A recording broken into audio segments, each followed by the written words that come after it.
Dengue बीमारी के बारे में। डेंगू का बुखार जो है खासकर ब्रेक बोन फीवर कहा जाता है। ब्रेक बोन फीवर का अर्थ होता है कि इतना ज़्यादा दर्द होता है जितना हड्डी के टूटने पर दर्द होता है। तो सबसे पहले दर्द होता है इस बुखार में, इसलिए इसको ब्रेक बोन फीवर कहा जाता है। और बहुत ज़ोरों से दर्द होता है, खास करके दर्द आँख के पीछे, माथा के पीछे, जॉइंट में ज़ोर में दर्द होता है और बुखार तेज़ होता है। तो इस तरह के स्थिति को डेंगू बुखार की संभावना बनती है।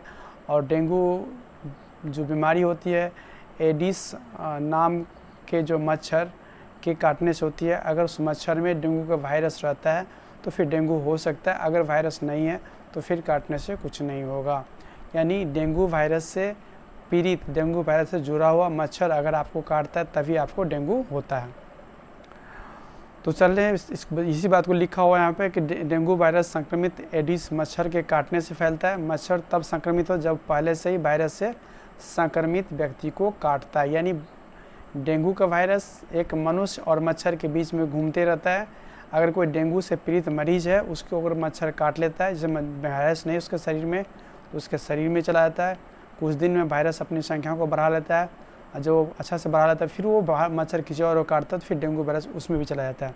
इस तरह से ये प्रक्रिया चलते रहता है कि डेंगू वायरस मच्छर और आदमी के बीच में चलते रहता है। डेंगू वायरस के 4 प्रकार होते हैं। Dengue virus 1, 2, 3, 4। एक प्रकार के अगर संक्रमण किसी को हो जाता है तो दोबारा जो उसी वायरस से संक्रमण नहीं होता है। दूसरे वायरस से संक्रमण थोड़ा देर के लिए बचाव होता है, लेकिन मिला जो दूसरे वायरस से इन्फेक्शन हो सकता है।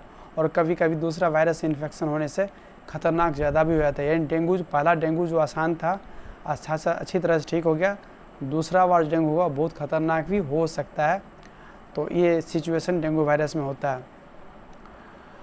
डेंगू बुखार आमतौर पर 3 चरणों से गुजरता है। पहला होता है इसमें बुखार काफ़ी आता है। दूसरा अवस्था होता है जब बुखार ठीक होता है तो बहुत सीरियस क्रिटिकल फेज बोलते हैं। बहुत सारे लोग इसी फेज में गड़बड़ होते हैं, मर जाते हैं और ख़राब हो जाते हैं। तो ये बुखार जब ठीक हो तो उस समय अगर आपको ठीक नहीं लग रहा हो, यानी बुखार सही से चला गया लेकिन आपको अच्छा महसूस नहीं हो रहा है, तो बहुत ख़तरनाक होता है। और यही समय है कि डॉक्टर से एकदम मिलने का, अच्छे जगह भर्ती होने का। तो इसी बारे में हम चर्चा करेंगे आगे वीडियो में। और तीसरा जो होता है फिर सही होने का स्थिति को बोलते हैं। यानी डेंगू 3 चरणों में, पहला बुखार 5 से 7 दिन तक बुखार आता है, फिर गंभीर होता है क्रिटिकल फेज, सीरियस अवस्था, फिर वो ठीक होने की अवस्था। तो सीरियस अवस्था बहुत सारे लोगों में नहीं भी जाता है। बहुत सारे लोग बुखार के बाद सीधे ठीक हो जाते हैं, कुछ लोग उसमें जा भी सकते हैं।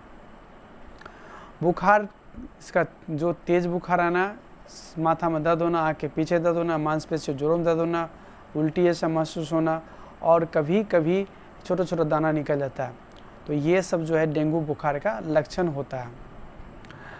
अगर कोई सीरियस अवस्था में जाता है तो बुखार कम होने के समय आसपास ऐसा होता है, पेट में तेज़ दर्द हो रहा है, उल्टी हो रहा है, सांस फूलने लगा है, मसोड़ों से खून आ रहा है, कहीं से भी खून लाल रंग का चकत्ता आ गया, थकान और बेचैनी हो रहा है, और कहीं कहीं पेट बड़ा हो गया, पैर फूल गया या फेफड़ा के अंदर पानी जम गया। तो ये सब जो है क्रिटिकल फेज यानी गंभीर चरण, खतरनाक स्थिति को दर्शाता है। खास कर बताई दिए कि डेंगू और किसी को एक बार हो जाता है तो वो जिस वायरस हो तो उस वायरस से दोबारा नहीं होता है, फिर दूसरा कोई वायरस हो सकता है, लेकिन दूसरा वायरस होगा तो वो कभी कभी खतरनाक हो जाता है। वो किसी आदमी ज़्यादा खतरनाक होता है, किसी में नहीं भी हो सकता है। तो वो जो स्थिति होता है उसी में ये सब इंपॉर्टेंट है।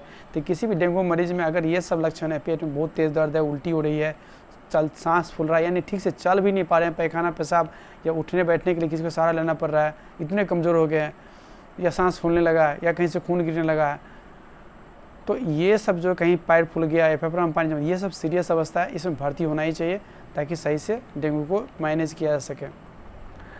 और स्वास्थ्य लाभ जो तीसरा अवस्था है, धीरे धीरे लोग ठीक होता है। अगर कहीं थोड़ा बहुत पानी निकला हुआ तो फिर वापस सही हो जाता है। और जो भी आपको गड़बड़ है, जैसे बीपी गड़बड़ है या आप सांस फूल रहा है, तो ये सब चीज़ ठीक हो जाता है। वो थर्ड अवस्था है जो ठीक होने वाला अवस्था है, यानी तीसरा अवस्था ठीक होने का अवस्था है। तो डेंगू 3 चरण से गुजरता है। इसमें दूसरा चरण जब बुखार ठीक होता है तो खतरनाक होना जिसको रहता है वो खतरनाक उसी वक्त में होता है।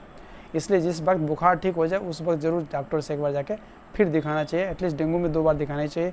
लगभग लोग बुखार आने पे लोग परेशान होते हैं, दर्द काफ़ी तेज़ रहता है, डॉक्टर के पास चले जाते हैं। जैसे बुखार गिरता है लोग सोचते हैं ठीक हो रहे, वहाँ पे अगर किसी को ये सब दिक्कत है, जैसे बताई दिए, आगे भी स्लाइड में मिलेगा आपको, चेतावनी के संकेत में। अगर ये सब संकेत है, जैसे पेट में तेज दर्द हो रहा है, लगातार उल्टी हो रहा है, सांस फूल रहा है, कुछ भी आप सही से कर नहीं पा रहे, इतना कमज़ोर हो गए हैं, तो थकान, बेचैनी है, उल्टी में खून आ जा रहा है, पैखाना से खून, कहीं से भी खून आ रहा है, या दांत से खून आ रहा है, या स्किन में कहीं खून का धक्का लग रहा है, तो ये खतरनाक अवस्था होता है अगर डेंगू किसी को है तो। अब है डेंगू के, चूँकि डेंगू वायरस से होने वाली बीमारी है, वायरस के लिए यहाँ पे कोई एंटीवायरस की दवा उपलब्ध नहीं है। तो सबसे इम्पोर्टेंट होता है कि हम लोग उसमें कर क्या सकते हैं। सबसे इम्पोर्टेंट चीज़ पानी, पानी पानी पानी पानी पीते रहना चाहिए ताकि शरीर में पानी की कमी नहीं हो। दूसरा होता है कभी भी दर्द निवारण, यानी दर्द को हटाने वाली, दर्द को कम करने वाला जो दवा होता है, उसमें जनरल कोई दवाई नहीं लेनी चाहिए सिर्फ पैरासीटामोल के अलावा। तो पैरासीटामोल ही लेना है आपको दर्द रहे तो। उसके जगह पर कभी भी एस्प्रिन या नॉन एस्टेरॉयडल जो भी ड्रग होता है, non asteroid anti inflammatory drugs होता है, उसमें कोई भी आप नहीं लेना है। जैसे कि वोवरेन हुआ, डेलोना हुआ, कॉम्बीफ्लैम हुआ, ये सब नहीं खाना है। ये इंपॉर्टेंट है क्योंकि जिस वक्त आपकी स्थिति ख़राब होगा, प्लेटलेट कम होगा, उस वक्त ये ख़राब हो जाता है।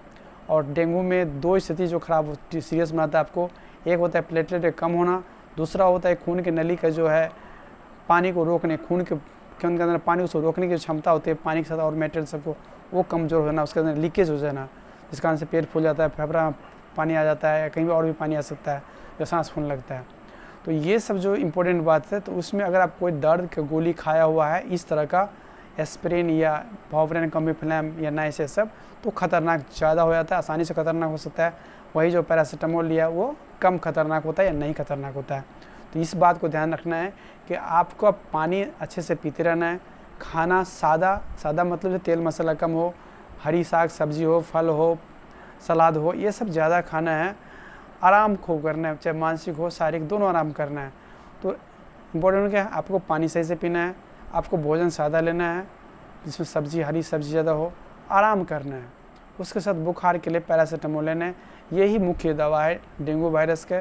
कभी कभी हम लोग स्पेशल एंटीबायोटिक जैसे डॉक्सीसाइक्लिन दे देते कहीं कहीं पे, लेकिन इसके देने की भी कोई ज़रूरत नहीं है। प्लेटलेट कम हो बचाने के लिए गाँव में आजकल पपीता का पत्ता लोग पीस कहते हैं, या बकरी का दूध पिलाते हैं, वो भी कीवी का फल खिलाते हैं, ये सब भी चलेगा, सही ही है, कोई ऐसा नहीं है गड़बड़ है।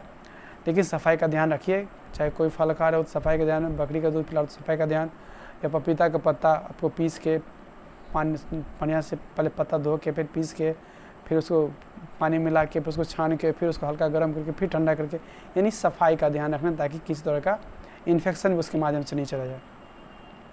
इस तरह से डेंगू से हम लोग बचते हैं। अगर कोई सीरियस हो जाता है, सो बीपी किसी का कम हो रहा है, तो उसमें बीपी के लिए कम के लिए उसमें जो इलेक्ट्रोलाइट से भरा जो पानी होता है, हम लोग जैसे RL या DNS होता है, वो हम लोग चढ़ाते हैं। उसके अलावा कोई अगर मान लीजिए प्लेटलेट घट रहा है, खास करके प्लेटलेट 40,000 से नीचे आता है, तभी जाके वो सिग्निफिकेंटली कम कहा जाता है, जहाँ पे कि हॉस्पिटलाइज होने की ज़रूरत पड़ती है। और 20,000 के नीचे जाने पे, या कभी भी लक्षण मौजूद हो जिसमें खून लीकेज हो रहा हो, मुंह से कहीं से खून आ रहा हो, तो उसके ऊपर भी आपको प्लेटलेट का इन्फ्यूज़न, प्लेटलेट चढ़ाना पड़ जाता है। प्लेटलेट के बारे में आप अगर कोई आदमी दर्द की गोली खाया हुआ हो, वोवरेन, डेलोना, कॉम्बीफ्लैम, तो वो जल्दी ख़राब हो जाते हैं, यानी 40,000 पर भी कुछ गड़बड़ हो सकता है आपको। प्लेटलेट अगर सपोज 1 लाख से नीचे आ रहा है तो कम से कम फॉलोअप करते रहना चाहिए, देखते रहना चाहिए दोबारा करा करके कि प्लेटलेट ज़्यादा घट रहा है, कहाँ तक पहुँच रहा है। कभी भी 20 के नीचे गया तो बहुत खतरनाक है, 40 के नीचे आया तब भी भर्ती हो जाना चाहिए सावधानी के तौर पे। और ख़ासकर जब कोई लक्षण मौजूद हो जिसमें खून लीकेज हो रहा हो, खून नली से, जैसे कि हाथ में लीक हो रहा है, दांत से लीक हो रहा है, पैखाना से लीक हो रहा है, या उल्टी में खून आ रहा हो, तो बहुत ज़रूरी है कि आप भर्ती हो जाना चाहिए। तो यही सब बात डेंगू बुखार का है। और डेंगू बुखार, चूँकि डेंगू का मच्छर साफ़ पानी और दिन में काटता है, इसलिए अगर डेंगू का मरीज़ उसको मच्छरदानी के अंदर रहना चाहिए। और कोई भी आदमी दिन में भी मच्छर नहीं काटे, उसका ध्यान रखना चाहिए, क्योंकि डेंगू का मच्छर आपको दिन में काटता है और साफ़ पानी में अपना अंडा देता है, प्रजनन करता है, अपनी संख्या को बढ़ाता है डेंगू का मच्छर। तो जहाँ भी साफ़ पानी है, बहुत दिनों से ढका हुआ नहीं है, रखा हुआ ऐसे ही है, बरसात के समय गमला में कहीं घर की छत के ऊपर या कहीं अगल बगल में, तो उसको वहाँ से हटा देना चाहिए, ढक देना चाहिए, या उसके अंदर कुछ ऐसा छिड़क देना चाहिए ताकि वो उसका जो मच्छर का जो अंडा है वो मर जाए, या पानी रहे ही नहीं तो और अच्छी बात है। तो इस तरह से समाज में अगर सारे लोग सावधान हो जाएंगे तो डेंगू मच्छर को पनपने का मौका नहीं मिला, संख्या कम होगा। या कोई मरीज़ है तो उसको हम मच्छरदानी के अंदर, ताकि कोई मच्छर उसको काटे ही नहीं, ताकि मच्छर के अंदर डेंगू नहीं जाए। यानी डेंगू मच्छर मनुष्य और मच्छर के बीच चलते रहता है, तो मच्छर में भी नहीं जाएगा तो भी कोई दिक्कत नहीं है। तो इस तरह से या मच्छर ही कम रहेगा तभी कोई दिक्कत नहीं है।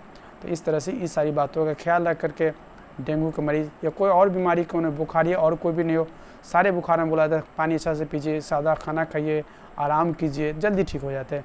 कोरोना वायरस में भी ऐसे ही यही हाल था, जितना इसका इम्यून सिस्टम अच्छा वो आसानी से उसको कैच ठीक कर ले रहा था। तो इन सारी बातों को अच्छा से ध्यान रखिए और बीमारी होने पर घबराए नहीं, अपने आके चिकित्सक से मिलकर टेस्ट कर ले डेंगू है या मलेरिया है, क्योंकि दोनों मच्छर काटने से होता है और दोनों बरसात के महीनों में ज़्यादा होता है और आजकल हो भी रहा है, तो इसलिए अपने आप को बचाएं। धन्यवाद।